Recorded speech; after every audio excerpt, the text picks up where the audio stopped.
चंदगडमध्ये दारूबंदी व शस्त्रबंदी आदेशाचा भंग।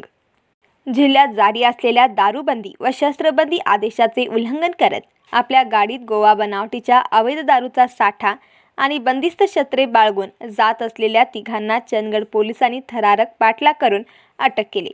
या कारवाईत तब्बल 12,18,160 रुपयांचा मुद्देमाल जप्त करण्यात आला आहे। 29 नोव्हेंबर रोजी 2च्या सुमारास हेरे चौक ते चंदगड दरम्यान ही घटना उघडकीस आली। हेरे येथील चौकात गस्ती दरम्यान पोलीस नाईक वसीम देसाई यांनी कारला थांबण्याचा इशारा दिला, मात्र चालकाने गाडी थांबवण्याऐवजी ती वेगाने पळवून दहशत माजवण्याचा प्रयत्न केला।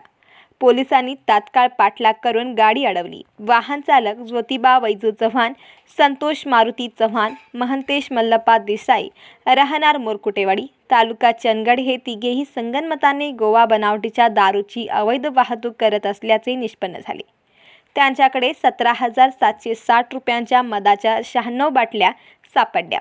कार जप्त करण्यात आली।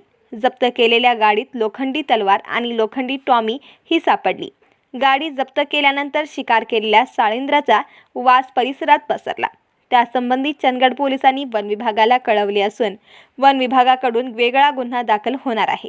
दरम्यान या तिन्ही आरोपींना 3 डिसेंबर अखेर पोलीस कोठडी मंजूर झाली आहे। या घटनेचा अधिक तपास पोलीस कॉन्स्टेबल अजय वाडेकर करीत आहेत।